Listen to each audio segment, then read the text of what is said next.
लड़का बनी बहू। पूरे 28 साल का हो चुका था ऋषभ, लेकिन शादी करने को तैयार ही नहीं था।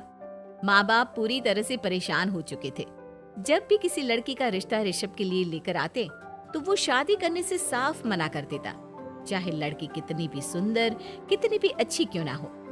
ऋषभ के माँ बाप को इसकी वजह समझ में नहीं आ रही थी। अरे ऋषभ बेटा, अच्छी खासी नौकरी लग गई है, दिखता भी इतना अच्छा है, आखिर बात क्या है, तुझे शादी क्यों नहीं करनी? देख, तू हमारा इकलौता बेटा है, अगर तू शादी नहीं करेगा तो कैसे काम चलेगा। लेकिन मैं शादी करना ही नहीं चाहता, मुझे कोई लड़की पसंद नहीं आती। अरे बेटा, अगर कोई लड़की तुझे पसंद हो तो उससे शादी कर ले, हमें कोई ऐतराज नहीं है। हाँ ऋषभ बेटा, अब देख, तेरी माँ से भी काम नहीं होता। घर में एक बहू आ जाएगी तो कम से कम घर का माहौल भी अच्छा होगा और तेरी माँ को मदद भी मिल जाएगी। लेकिन मम्मी पापा कहाँ ना, मुझे लड़कियां पसंद ही नहीं आती। अरे लड़कियां पसंद नहीं आती तो क्या लड़का पसंद आता है? वो तो वक्त आने पर ही पता चलेगा।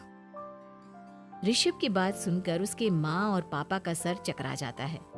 कुछ दिनों के लिए ऋषभ अपने ऑफिस के काम से शहर से बाहर जाता है और जब लौट कर आता है तो सामने का नजारा देखकर उसके माँ पापा बेहोश होते होते रह जाते हैं। अरे ये क्या, ये तुम्हारे साथ कौन है? माँ, ये दीपक है, मेरी पत्नी। हम दोनों ने शादी कर ली है। दीपक तुम्हारी पत्नी कैसे हो सकता है? अरे दीपिका होती तो बात समझ में भी आती, ये तो लड़का है। तो क्या हुआ पापा, आजकल तो ये सब फैशन में है और मैंने आपको बताया था कि मुझे लड़कियां पसंद नहीं आती। अरे तो इसका मतलब ये थोड़ी है कि तुम दीपक को दीपिका बनाकर ले आओगे। मुझे बहू चाहिए, बहू के रूप में, ये आदमी नहीं। लेकिन मम्मी जी, मैं आपकी बेटे से बहुत प्यार करती हूँ, मेरा मतलब करता हूँ। अरे इसको तो करता हूँ करती हूँ का अंतर भी नहीं पता, लेकर जाए इसे वापस। अगर आपने इसे घर से बाहर निकाला पापा तो मैं भी इसे के साथ चला जाऊंगा। मैं ऋषभ के बिना जी नहीं सकती, मेरा मतलब जी नहीं सकता। हमारा जिंदगी भर का साथ है, प्लीज हमें अलग मत कीजिए मम्मी जी, पापा जी। हे भगवान, ये तूने क्या दिन दिखाया?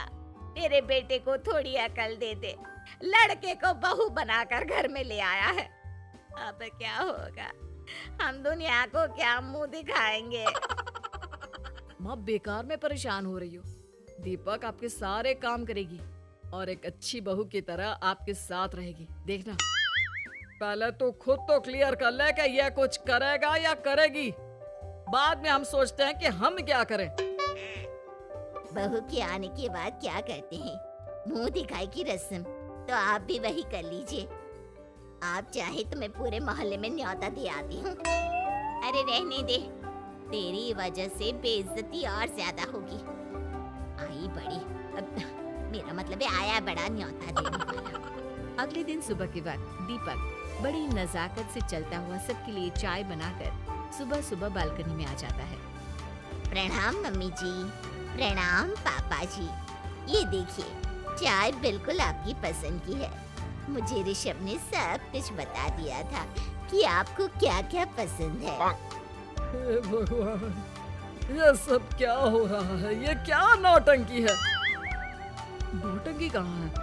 माँ देखिए तो, मेरा दीपक आपका कितना ख्याल रख रहा है। लाओ, अब जो भी है, जैसी भी है, चाय पियेंगे ही सही। थोड़ी देर के बाद, वैसे दीपक, चाय तो तुमने बहुत अच्छी बनाई है, चलो कुछ तो अच्छा हुआ। अगले दिन, अजी सुनते हैं, आज पैरों में बड़ा दर्द हो रहा है, लग रहा है घुटनों में फिर से कुछ न कुछ प्रॉब्लम हो रही है। डॉक्टर ने वो दवाई दी थी, उसकी मालिश करो ना अपने घुटनों पर, आराम मिल जाएगा। वो क्या है ना, खुद के हाथों से ठीक से मालिश नहीं हो पाती। अरे मम्मी जी, आपको परेशान होने की क्या जरूरत है, मैं हूँ ना, लाइए मैं आपके पैरों पर मालिश कर देता हूँ, मेरा मतलब कर देती हूँ। अरे रहने दे, रहने दे, घर में बहू होती तो सेवा करती, यहाँ तो आदमी बहू बनकर बैठा हुआ है। मम्मी जी नाराज मत होइए, एक बार मुझे मौका तो दीजिए आपकी सेवा करने का। अच्छा ठीक है, ये ले दवाई लगा दे। दीपक बहुत अच्छे तरीके से घुटनों की मालिश करता है। थोड़ी देर के बाद इतना आराम मिल रहा है क्या बताऊं। ऐसा लग रहा है मेरे घुटनों में कभी तकलीफ थी ही नहीं। लगता है तुम्हारी लड़का बनी हुई बहू तुम्हें पसंद आने लगी है। ऐसा कुछ भी नहीं है, वो तो बस इतने अच्छे से मालिश की इसलिए मैंने इसकी तारीफ कर दी। मम्मी जी पापा जी आपस में लड़ाई नहीं करते। अच्छा आप ये बताइए शाम के खाने में क्या खाएंगे? पनीर, दाल मखनी, पुलाव, कुछ भी स्पेशल बता दीजिए। अरे भाई ये सारी चीजें मुझे तो खाने में बहुत ही पसंद है। तुम क्या कोई औरत हो जो पनीर दाल मखनी बनाओगी? हाँ, अरे लड़का हो तो लड़के की तरह बिहेव किया करो ना। भले ही मैं लड़का हूँ तो क्या हुआ, अब तो मैं ऋषभ की पत्नी और आपके घर की बहू हूँ, तो मुझे उसी तरह से रहना पड़ेगा ना। अच्छा ठीक है, जो तुम्हें पसंद है बना लो। आदमी रसोई में खाना बनाते हुए कैसे लगते हैं, जरा मैं भी तो देखूं। शाम को दीपक सबके लिए अच्छा सा खाना बनाकर डाइनिंग टेबल पर लगा देता है। ऋषभ ऑफिस से जब लौट कर आता है, सब लोग खाना खाने के लिए बैठ जाते हैं। अरे वाह, क्या गजब का पनीर और दाल मखनी बनाई है। ऐसा जायका तो होटल के खाने में भी नहीं आता।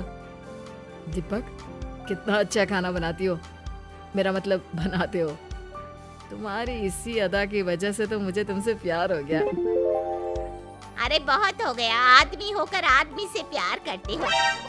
अरे लेकिन कुछ भी कहो, जरा खाना खा कर तो देखो ऋषभ की माँ, मजा आ जाएगा।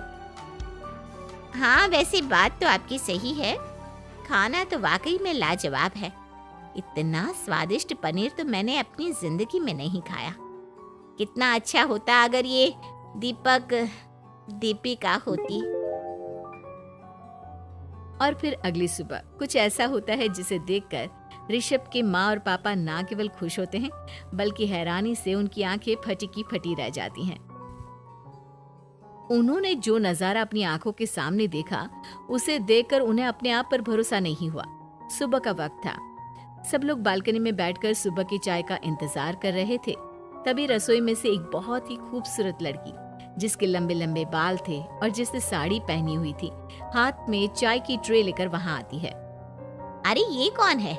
रातों रात हमारा लड़की बहू बन गया क्या?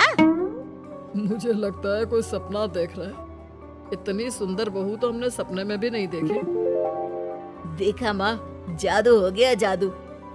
अरे लेकिन ये है कौन? तुम्हारा वो आदमी वाला पत्नी कहाँ चला गया? आपने मुझे पहचाना नहीं? मैं दीपक नहीं दीपिका हूँ। इतने दिन से लड़के के कपड़े पहनकर आपके घर में आपकी बहू बनी हुई थी। माँ ये दीपक नहीं, दरअसल ये दीपिका थी, लेकिन इसे लड़कों की तरह रहने का शौक था और इसे लड़की की तरह रहना मंजूर नहीं था, इसलिए मैं इसे लड़के के रूप में आपकी बहू बनाकर यहाँ ले आया।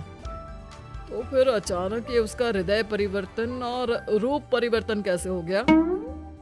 वो क्या है ना, मुझे बाद में एहसास हुआ कि आप लोग इस बात को लेकर बहुत दुखी हैं कि आपकी बेटी ने एक लड़की के साथ शादी की है, इसलिए मैं अपने असली रूप में वापस आ गई।